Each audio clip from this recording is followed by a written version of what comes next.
नमस्कार दोस्तों, आज की इस वीडियो में आप क्लास 10th की विलोपन विधि सीखने वाले हैं, वो भी बहुत आसान तरीके से। आप इस वीडियो को पूरा देखिए, आपको विलोपन विधि एक सिंपल तरीके से और ऐसे तरीके से कि आप कभी उस तरीके को भूल नहीं पाएंगे। इस वीडियो में हमने उस तरीके को सिखाया हुआ है। आज आपको विलोपन विधि हम इस तरीके से सिखा देंगे कि आप फिर कभी भी इस 4 नंबर वाला क्वेश्चन को, जो कि क्लास 10th का मोस्ट इंपॉर्टेंट क्वेश्चन होता है, विलोपन विधि से सॉल्व करना, किन्हीं दोनों समीकरणों को आप कभी भी नहीं भूलने वाले। आपको हमेशा ये क्वेश्चन याद रहेगा।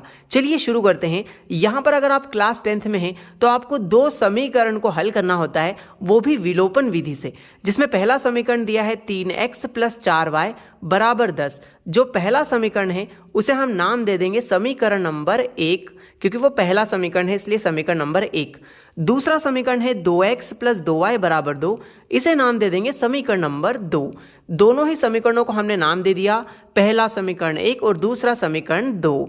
अब विलोपन विधि में आप क्या करते हो, इन दोनों ही समीकरणों को उठा लेते हो। तो हम क्या लिखेंगे, हम लिखेंगे समीकरण 1 और 2 से, समीकरण 1 व 2 से, दोनों ही समीकरणों को आप उठा रहे हो, इसीलिए आप समीकरण 1 और 2 से ऐसा लिख देंगे। तो इन दोनों समीकरणों को आप नीचे उतार दीजिए। ठीक है, पहला समीकरण है 3x + 4y = 10 और दूसरा समीकरण है 2x + 2y = 2।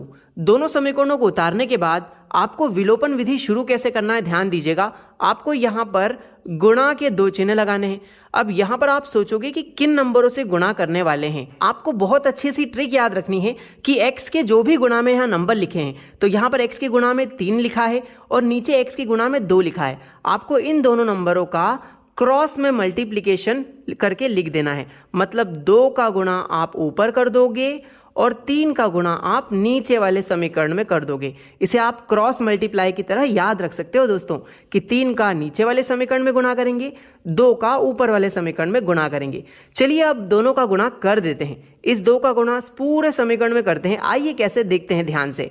2 का 3 में गुणा कर दो, 2 तिया 6, तो यहाँ 6 आ गया, लेकिन साथ में x भी था तो x लगा देते हैं। प्लस है तो प्लस लगा दिया।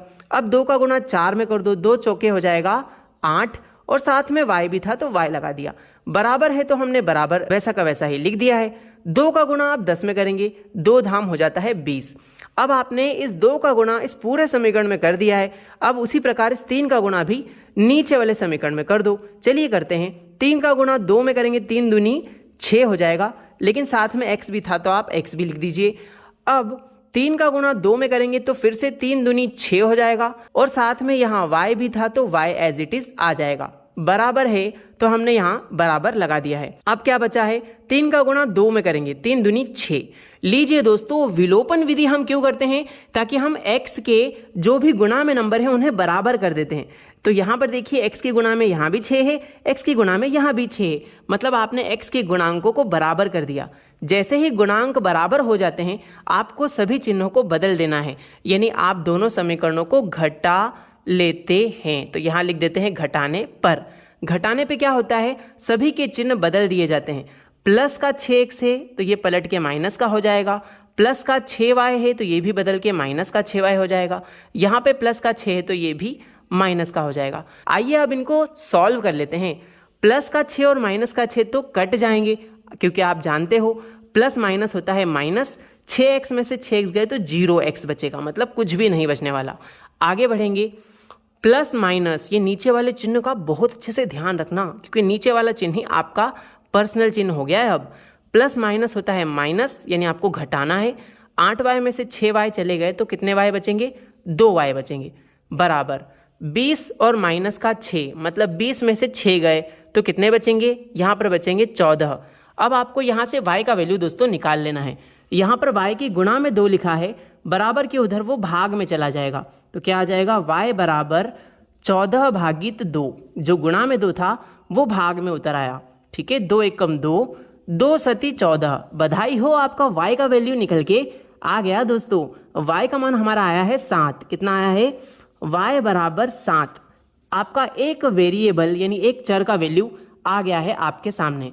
अब आप क्या कीजिए, इस y का मान या तो आप समीकरण 1 में रखिए या समीकरण 2 में रखिए, आपको x का मान भी आसानी से मिल जाएगा। तो यहां पर हम लिखेंगे y बराबर 7 समीकरण 1 में रखने पर। आइए हम लिखते हैं, क्या लिखेंगे, y बराबर 7 समीकरण 1 में रखने पर। आप पूरा लिख लीजिएगा कि y बराबर 7 समीकरण 1 में रखने पर। क्या आपको समीकरण 1 याद है दोस्तों? अगर याद है तो आप कमेंट सेक्शन में हमें समीकरण 1 लिख के बताइए। और आपको ये वीडियो कैसा लग रहा है, हमें आप अगर 10th क्लास के स्टूडेंट है तो कमेंट में ज़रूर लिख के बताएं कि मज़ा आ रहा है या फिर नहीं आ रहा है इस वीडियो में।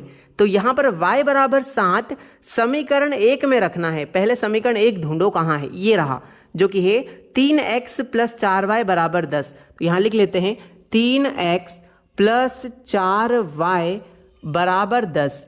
यहाँ पे आप क्या रख रहे हो, y की जगह 7 रख रहे हो। चलिए रखते हैं 3x + 4 गुणा में लिखा है y और y की जगह है 7, तो यहाँ पर 7 रख देते हैं y की जगह पे, बराबर है 10, तो 10 लिख दिया। अब इसको सॉल्व कर लो, आराम से x का मान आ जाएगा। 3x + 4 का 7 में गुणा करो, 4 × 7 = 28 हो जाएगा दोस्तों, बराबर में लिखा है 10। अब देखिए यहाँ लिखा है 3x, तो हम लिख देते हैं 3x, बराबर में चल रहा है 10। अब ये प्लस का 28 है, बराबर के उधर गया तो माइनस का 28 हो जाएगा दोस्तों। 3x तो एज इट इज रहेगा। अब यहाँ पे देखिए 10 में से 28 नहीं घट सकते, तो हम उल्टा करेंगे, 28 में से 10 गए तो यहाँ पर 18 बचेंगे। इन दोनों में बड़ा नंबर कौन, 28 है, जो कि माइनस के साइन के साथ है, तो बड़े अंक का चिन्ह लगेगा माइनस का। ठीक है, अब आगे यहाँ पर 3 गुणा में है, बराबर के उधर 18 के बटे में चला जाएगा, तो आ जाएगा x बराबर -18/3। चलिए अब आप इसको 3 से काट दीजिए, 3 एकम 3, 3 छंग 18, तो यहाँ पर x का वैल्यू निकल के आया है -6। और बधाई हो, आपके x और y दोनों के ही मान हमने निकाल दी हैं। आप चाहें तो स्क्रीनशॉट ले सकते हैं। इस तरीके से आप विलोपन विधि करेंगे तो आपके दोनों ही चरों के मान यानी x और y दोनों के मान आप बहुत आसानी से निकाल सकते हैं। आपको यह वीडियो कैसा लगा कमेंट सेक्शन में ज़रूर बताइएगा। आप अगर प्रतिस्थापन और वज्र गुणन यानी एलिमिनेशन मेथड, सब्स्टिट्यूशन मेथड और क्रॉस मल्टीप्लिकेशन मेथड तीनों ही सीखना चाहते हैं तो डिस्क्रिप्शन में हम इन वीडियोज़ के लिंक दे देंगे।